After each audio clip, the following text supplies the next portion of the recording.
Hi, I'm Rachel, one of the hosts of the Strange and Beautiful Network. On our network, we specialize in unscripted podcasts like Feast, Sheath, and Shatter, a book chat podcast that feels like hanging out with your best girlfriends and a good, or not so good, book. Come in 81 Kilo, the only currently in production podcast about Forever Night, the 1990s vampire cop show that started it all. And Strange and Beautiful Book Club, our first podcast featuring books and movies in the sci-fi, fantasy, and horror genres that you've probably never heard of but shouldn't miss. Join us today anywhere podcasts are streamed.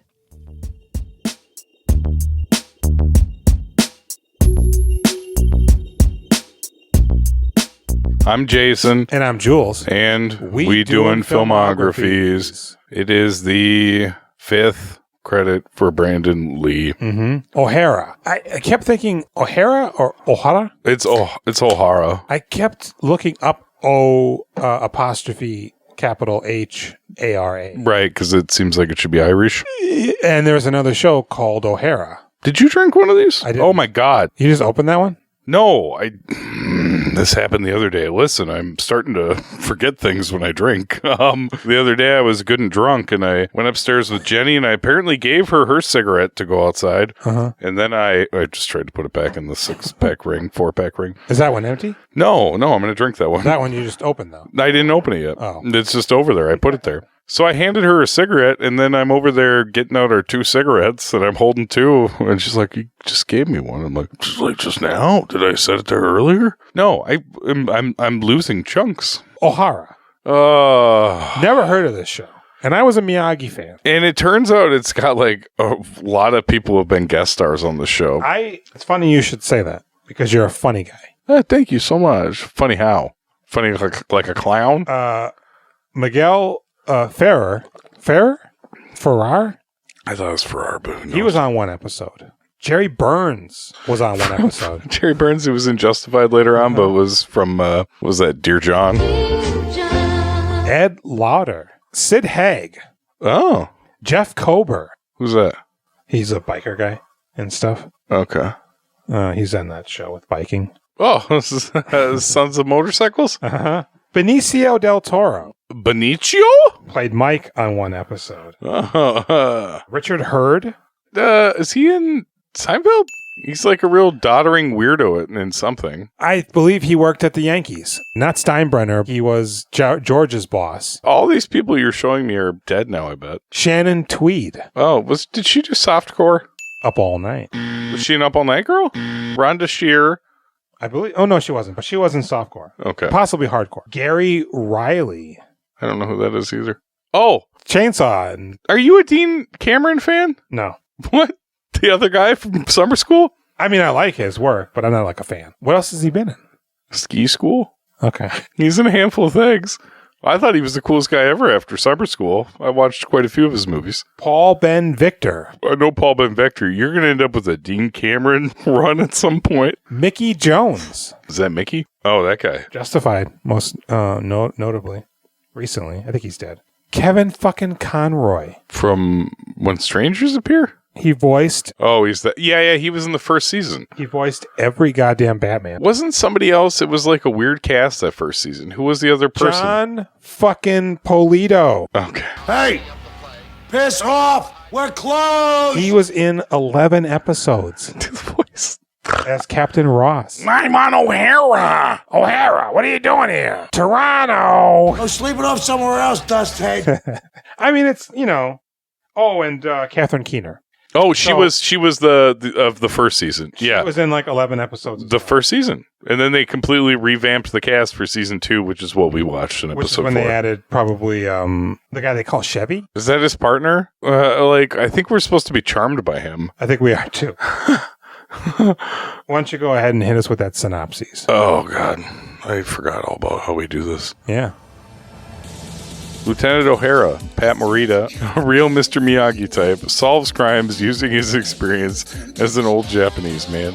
His partner, Lieutenant George Shaver, Robert Closey, tries to keep up, unable to see the Japanese way of thinking because he is a white American, an all-American American with a mustache. When O'Hara's friend Diane Davis, Catherine Moffat, returns from Japan with a dejected would-be suitor, Kazu, Robert Ito, trying to force her hand in marriage, Ohara takes it upon himself to help her. And things end up getting a bit hairy for our Dirty Perry when Agent Kirk, Joseph Kelly, tries to jam Ohara up for jamming up his investigation into Kazu, only to have things get even hairier still when Kenji, Brendan Lee, Kazu's son, just wants to be a big boy and step out from the specter of his dad's shadow. Question. Mm-hmm. Do you think that you would like this show more if you had started at the beginning and seen the whole series? I honestly looked up to see if I could find any of it because I would watch. You can watch the whole fucking thing on Internet Archive. That's what I originally sent you the link from. You dug it up on YouTube. I did. Is that what you watched it on? No, because the YouTube copy is much better than the Internet. The God, Internet Archive audio is so fuzzed out. It's crazy. The audio on here, yeah. It's like as soon as you hit a certain decibel. This is so much better than the Internet Archive version of this unfortunate because it's like washed the fuck out. Yeah. I almost paid $200. You want to watch the rest of these? I do. Really? I also want to watch. Are they not all on YouTube? You didn't look. I didn't. You could probably, I bet you they're all on YouTube. I feel like this is a show people knew about and watched. Mm-hmm. I don't think a lot I of bet people it was on watched CBS. It was on the USA Network. It feels like a CBS show. Yeah, okay. I want to watch Empty Nest too now that I've watched. I 3 think episodes. Empty Nest would probably be pretty funny. I watched 3 episodes. I remember watching an episode of Empty Nest and be like, oh shit, this is pretty funny. It's oh my of God, its she's so time hot. and very formulaic, but it works. Empty Nest? Mm-hmm. Ohara, though? No. No, the show is fucking boring as fuck. Which Yeah. is crazy because the plot of this ends up being pretty nutso with some real crazy shit going on. Mm-hmm. But they're like, hey, let's front load the first 30 minutes of it with boring. Yeah. And then let's just go a little bananas with the last 17. Because guess what, guys? It's 47 minutes long. Well, and it's like, hey, you know that Mr. Miyagi? What if that? But he's just a cop. Is he a bad actor or is he fine? I think he's fine. But not as the lead of a show? Not without having seen the rest of the show. It's hard to say. I'm assuming the entire show is about him being Japanese. I think this episode is pretty clearly what the rest of the entire series is. I imagine Japan. I would actually like to watch an episode from season 1 just to see Catherine Keener. I'd like to see the pilot just to get an idea, but it very much feels like, yeah, he's wise in Japanese, and they're in California. But he's not dishing out any of that kung fu bullshit. Well, they do fight a little bit. No, I mean Kung Fu, the TV show where he's got all this that mysticism shit. Shaolin. He does drop some barbs here and there. A little bit, but not on that level. No, it's like not a little like- bit of like, let's stop and think about this a tiny bit. Mhm. And they make a joke about it when I think he's calling his partner Chevy because he drives a Chevy, I think. He says something later on at the very end of the episode. Like he's doing some fortune cookie bullshit and they have a good laugh about it. No road is long with a good companion. That's terrific. I worked on it all weekend. You know, after he made this, he was in Collision Course with Jay Leno, which only came out in Germany partner? in the theaters. Or Pat Morita. Oh, Miyagi, Pat Okay. Morita. When is this from? 87 to 88, So this is post Karate Kid 2, I guess. but not 3. I think 3 was in the 90s. Could be. And definitely not new generation. But Jay Leno, they were trying to push Jay Leno. And that As was what? A talk show guy? like a comedy guy. Okay. Like he did a movie or two, and Collision Course is one of them, and it's all Asian jokes the whole way through. He's just making fun of Pat Morita I can arrest people from Japan all day long. and I'm Asian sorry, what is people. the premise? I think they're both cops, and they're on a collision course. I've seen it, That would make sense. I got to watch that. but think about this again. It only came out in theaters in Germany, and everywhere else it went straight to video. Weird. Pat Morita's old in this. He's old in everything. Pat Morita. He's definitely dead. He's been through he's been dead for a while. He's Quite been some through time. the internment camps if he was here. Isn't that crazy? Yeah. Wasn't George Takei in the internment camps? He was. Huh. I didn't like being in those, is what he says. That's a pretty bad impression. Have you never heard George Takei? Isn't it wild how he's become like a national treasure? We all just love him. I love him. All them old fuckers, man. You know, when we Well, no, not all them old fuckers. All them old fuckers who are woke. True that. That's, I mean, them old fuckers are just like, I remember when a man was a man and a woman was a woman, and now you're a toaster? It's all them old fuckers that are gay, right? Oh, yeah. Magneto, everybody loves him. Well, he's dope, yeah. You know? But everybody loves Patrick Stewart, who's not gay, because he's friends with Magneto. And you know? No, I don't think he is. Here's the thing. When we were doing our Paramount tour... he solicited you? No, the studio... A significant amount of the New York set burned. Of what? In the 80s. Oh, just like there was a fire. A New York set that they used for shows. Okay. Like where they filmed, we were on the place where they filmed the Marble Rye scene. Oh, yeah. George's put yeah. But man, we talk about Seinfeld. I always know what you're talking about. So it's each studio has basically a fake New York. Uh-huh. And they had theirs. And Paramount is also where they filmed Star Trek. Why did it burn? Well, that's just it. Nobody knows how the fire started. However, apparently... Drew Barrymore? No. She's still smoking? Because the fire started. Apparently, this is the legend that William Shatner liked food. Yeah. And he notoriously did not like the craft service on Star Trek. So what he would do is he would go around to the various productions and sample their craft service. Wait, does this have anything to do with the fire? It does. I'm getting there. So one day he's out milling around and he goes, I smell barbecue. Whose craft services is doing barbecue? So he goes for a walkabout and he notices a building on fire. It's not barbecue. And he goes, this building over here is on fire. And everybody jumps into action. And they say if not for him, all of the set would have burned as opposed to, 60 or 70% of it or whatever that burned. My theory is he was out having a cigar. Chucks it. I don't give a fuck. I'm William Shatner. Do you think so? Starts a fire. He goes, oh my God. This can ruin my career. I smell barbecue. Does anybody?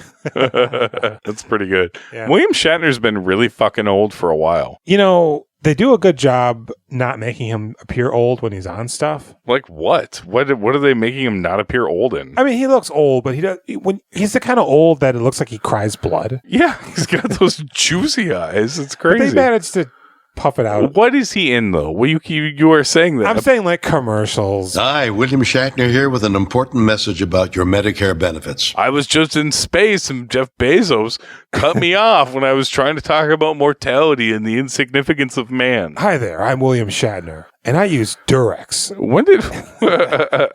When did Wolford, did you know Shatner's got that album? His song album? Yeah, it's like from the 2000s. The one from the 2000s that's got maybe one okay song in it, but he's got a really sad song in there. The one where he does Fever? He's got one about his wife being dead in the pool. The water was still, and so was she. Talking about her floating face down in the pool. Yeah.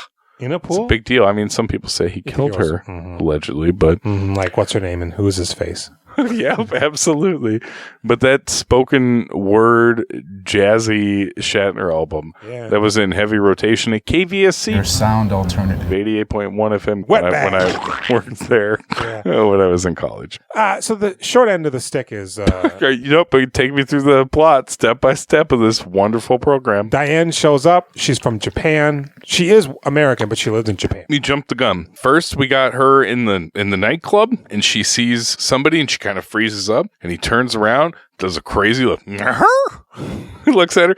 Brandon Lee. She freaks out. And then Pat Morita's real fucking sad at the station, and his Wait a second. partner's trying to hang out with him. He's in the beginning? Yeah. I missed that. Oh, when she's at the nightclub or something, he spins around and gives her a crazy face. Missed that. It's pretty rad. Interesting. It's some laser mission face contortion shit. Okay, so then she runs into Pat Morita. In his house. Yeah. But his friend, his Chevy, is trying to cheer him up because he knows his wife wife died 5 years ago. Mm-hmm. He's trying to get him to come out. He just keeps trying to lure him out. Mm-hmm. He's like, I know what you're trying to do. Don't fucking do this, Chevy. Leave me alone. And then he's like, somebody's in my house. So she goes, hey, this guy wants to, force me into... But she's showering in his fucking house. It was almost this entire episode before it made any sense to me. Well, so she goes, this guy, wants me to be his wife. But you're still not addressing the fact that somebody's in his house and he finds out she was taking a shower in his house. I don't see wet.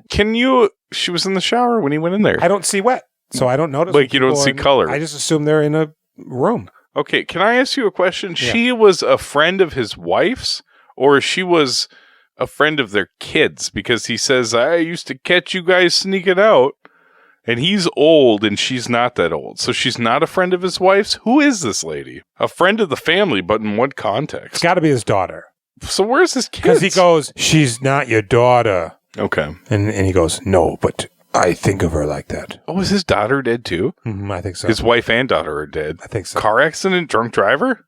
Let's go with that. So effectively, she's like, this Asian motherfucker wants me to be his betrothed. Wait, did you say Asian? Uh-huh. I'll handle this. Is basically right. Yeah, he's like, well, good thing he's not German, because this guy's a Polak and I'm Japanese, So German Polak, what? His partner is he Polish? Okay. Yeah. I thought you were confusing German and Polak. They're the same thing. No. So he goes to meet Kazu. Mm-hmm. It's very traditional.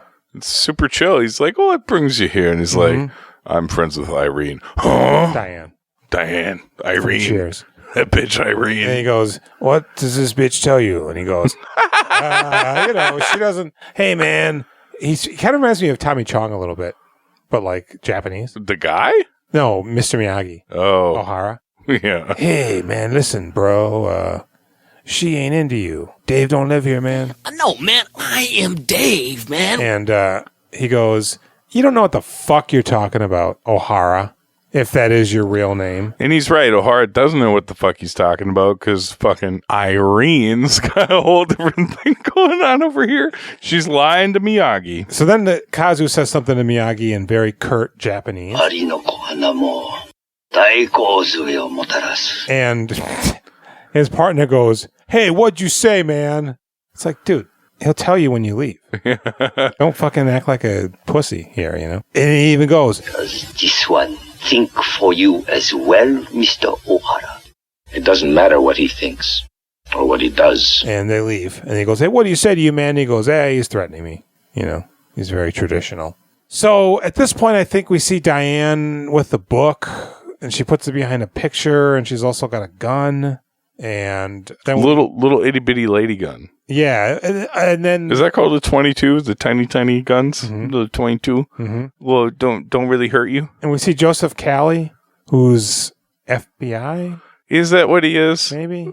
Hey, everybody! Flashback to the Lonely Lady episode. He's the one episode that we see of Ohara. This fucker's in it. He goes, "Hey, Ohara, I got a case against Kazu here. So step the fuck off. Mm-hmm. Step off my dick. Off these nuts." Yeah. Right? He goes, hey, man, I'm just talking to him because I know a lady. No big deal, homie. Oh, yeah? Bullshit. I'm gonna put my hand on your shoulder. Mm-hmm. You're full of shit. And the toilet's over there. Does he say that? No, but that's from Hard Boiled. That's pretty good. Hard Boiled? Mm-hmm. The comic book? No, the movie. John Woo? Okay. With Agent Tequila. Tia? Tequila. That's Chow Yun-Fat's name. Tia? Tia Tequila. She's a Gila monster. So what? So we know there's a book now, and she's got a gun. Tia the Gila? Yeah. And then we see Brandon Lee. He's Kazu. He's with Kazu. Because that sounds like tequila? Mm-hmm. Because Tequila. You know her? Yeah, that's what my thing was. That's what I was saying. I'm doing the thing. Okay. And he goes, hey, we hear that Kazu's working with some other Japanese gentleman who's hard. He's known to administer rapid fire. And Mr. Miyagi's like, oh, shit, I don't like that, I don't like that shit for sure, bro. We gotta find Diane and see what the hell's going on here. So Kazu's talking to Brandon Lee. I want to say his name is Kenji. We talk about how he put his hand on Pat Morita's shoulder and he grabbed him by his hand. Mm-hmm. He's like, put your hands on Mr. Miyagi. Mm-hmm. I'll snap all your bones in 1 second. Mm. Okay. So he's talking to Kazu. Yep. And we don't know if they're related at this point. He goes, yeah, you're a hothead. And he goes, hey, man, this is America. Your traditional concepts of honor and obedience don't work here. In America, all that matters is money. Dad. He goes, just chill out. I'll get the book. Don't worry about it. If you hadn't gotten involved with her in the first place, none of this would have happened. Well, if you wouldn't have brought in this Guilo, even though we don't say that because we're Japanese, don't worry about it. I'll get the book back. Does he say Guilo, really? No. God, okay. No. Brandon Lee's Japanese. Yeah. Again in here. So they ransack Ohara's house because they know Diane's living there, I guess. They don't find anything. They find her gun.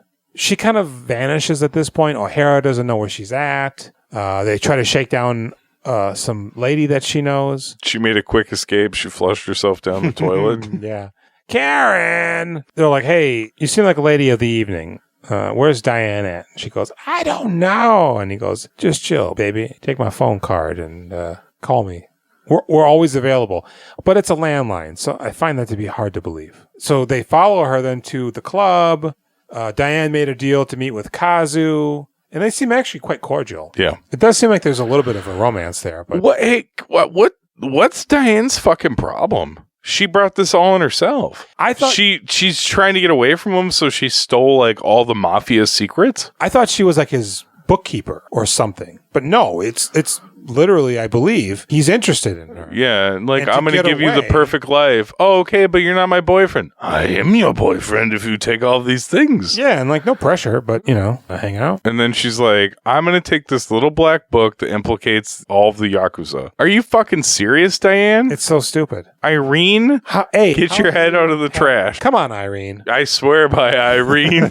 She goes, hey, look, man, I'll give you the book if you just leave me alone. He goes, hey, baby, it's chill, She's like, cool, Daddy-o, I'll meet you back here in a fortnight. But I fucking love you, and I'm ready for you whenever you want to come back. He doesn't say that, but I know he's thinking it. I be on that hotline bling. It's a landline, though, so if it's busy, just give it a little bit and call back. It seems like they're cool.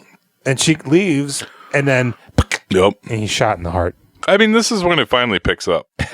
Absolutely. When you're like, wait, this guy just got fucking killed at this club? Yeah. Nobody's freaking out yet. Ohara's over there talking to Chevy. So the lady that they're following goes there. And Chevy goes, there's a cover on here, right? $20. And he goes, hey, where's your money? And he goes, gold card? And shows his badge. And then he goes, how about gold star? Oh. And he ninja stars a guy? He doesn't. Throws it right in his forehead, drops dead. Three Trang actually uses a ninja star in Crow City of Angels, which I thought was kind of unfortunate. For what? When she's fighting Ash, and he catches it and sticks him in the hand. And he goes, really? This is a stereotype. Why did you watch Crow City of Angels? We're just X amount of episodes into Brendan Lee. I just remember that. It's the only movie that I've ever seen where somebody threw a ninja star. You've really ruined things for me. I'm calling him Brendan Lee now, too. I know you are. You fucking did this. Yeah. I knew it was Brandon Lee when the series started. No, I say Brandon all the time, and everybody's like, he gets it. Yeah, look at this idiot over there. So he's dead. O'Hara's milling around. Shot with a 22 in the chest. It's killed him. Looking for ladies. He taps a lady on the shoulder. He goes, oh, I'm sorry. I thought you were somebody else. The FBI guy runs into Chevy and he goes, hey man, what are you doing here? Kazu's mine. And he goes, we're not even here for Kazu. Oh, you come here to dance? And he goes, yeah. And he starts disco dancing. Somebody screams because Kazu dies. You say disco dancing? Mm-hmm. He's trying to bring it back. So he collapses because he's dead on this table. And the lady screams and they rush over. And they touch his throat and they determine that he's dead. Shakes his head. Nope. He's gone. Call an ambulance. Call the morgue. You motherfucker. Mm-hmm. He's dead. Have you no respect? There was a scene earlier where they're ransacking Ohara's house and they catch them. Yeah. The two guys. And he goes, oh boy. I got the big one, Chevy says. And they chase him. But it ends up that Ohara is fighting the big one And Chevy's fighting the little one. And gets the shit kicked out of him. He cuts his jacket several times. Could have just cut his guts right out. And Miyagi's flamming and takes Again, this is like the last 15 minutes of the show, and it's only now kicking off. It's been boring as fuck. Right before this. So boring. Julian? Is the second scene with Kazu and Brandon Lee. Was it so boring? It was. It's the same scene. He's playing the same character. I said this earlier off air. He's both characters from Kung Fu merged into one. You know what? I like him in this. I actually liked him quite a bit in this. He looks good. He's doing a real lower mouth thing. He's doing it's still some dumb CBS dialogue a bit, but like I like him. He's a strong presence. When I was a child, I looked up to you. I saw the power that you held in your fists. I look at you now, and all I see is an old man. Yeah, Kazu tries to karate chop him. He blocks it. No, Dad. You have dishonored me. You're going back to Japan. I ain't going shitware. I ain't going shitware? Yeah. He goes, I'll do as you ask. I'll go back to Japan. And that's when he then kills his dad. Yep. Right. So chaos is ensuing. People don't know, what day of the week it is. They're so shocked by this murder. It turns out that Brandon Lee has Diane. She's on the phone to Ohara, and she gets a hand over her mouth. She gets taken away. They found her gun. They admit to that, but they don't know where the book is. Where is the book? We know where it is. Through our detective work, through watching this 47-minute TV show, I think it's in those photo albums. Yeah, I think, if I would have seen her stash it, that's probably the likely place. Yeah. They didn't see that, though, so they don't know how to come to that conclusion. No, but when we rewind it in our brains, we're like, they was looking at photo albums. And so she calls Ohara like, oh, I'm not in danger at all. I'll meet you on this pier. Bring the book. And Chevy goes, well, let's really get over there quick without thinking about it. And he Chevy, goes, that pier burned down 3 years ago. Well, what does that mean? It's a code red. So, they go there, and we already know that FBI agent Callie is a bad guy. Oh my god, because he fucking does the butterfly knife fucking ninja moves with his hands. He's like, Kirk, you work for me. You do as I say. Now, back off. So they show up. Mr. Miyagi is captured by two guys, and Chevy ends up coming in with a big gun. And Mr. Miyagi does his thing, takes those two guys down. Brandon's just standing there watching it. basically waxes on, waxes off. Paints the fence a little bit. Nobody's shooting, just a lot of floaty hand movements. Yeah, nobody's shooting. God, nobody's rooting or tooting. No, it's almost very fluid, like a dancer, like a David Carradine could do. Yeah, and then FBI agent Callie puts a gun to Chevy. He goes, hey, I got the drop on you. And they're like, what? You're bad? Why is that necessary in this already convoluted story? We went to Harvard together. So then there's more fighting. Me and Brandon Lee are tight as fuck, bro. Yeah, Brandon Lee gets punched, I believe. Starts crying. And you broke my tooth. They arrest everybody? Yeah. Do people... I watched this twice and I still don't... I can't remember what happens. I remember they're like fighting. Because they know that the book is Yakuza whatever, and... Yeah, does anything happen with that book? No. Mr. Miyagi speaks Japanese a little bit. Konnichiwa? Yeah. Pretty much everybody goes to jail, and then Miyagi and Chevy go down to the beach. They wax philosophically towards one another, and that's the end of the movie. Yeah, the movie. The show, Ohara. This show sucks, dude. I'm really amazed it went 2 seasons. It seems like the type of show that they do one season, you get 22 episodes, and nobody ever watches it again. Instead, it's 2 seasons, has everybody we've ever known is in the cast. Yeah.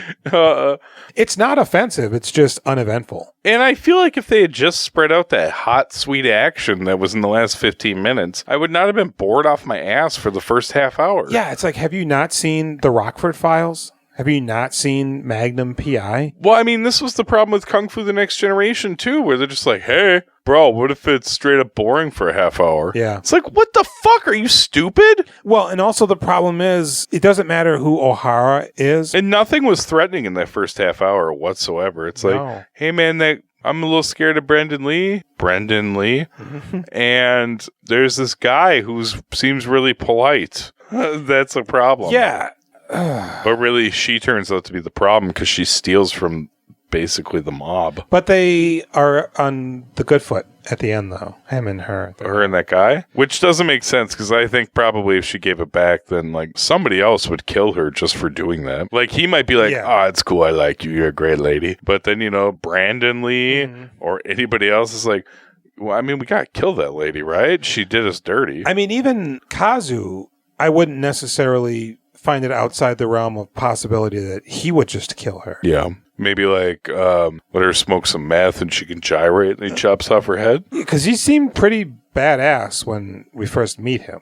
He's no joke. And she's already rebuffed his advances. I don't want that pecker, bro. And left him unrequited. What do you got some more to say about Ohara? I got nothing on this show. Yeah. Nobody even remembers it. So what do you give Ohara? With the show? Fuck. I mean, like 5. Like, it's not, it's very boring, but it actually gets pretty interesting in the last 15 minutes. But it's also not like so boring you want to kill yourself. If you were in the 80s watching this, you'd probably be like, this is pretty good. I like seeing these characters, but they're not established with us, so it's super boring. I mean, you take out hot music at the time and you're just left with what you'd have with Miami Vice, just convoluted crime and boring characters, but it's all right. I give it a 4.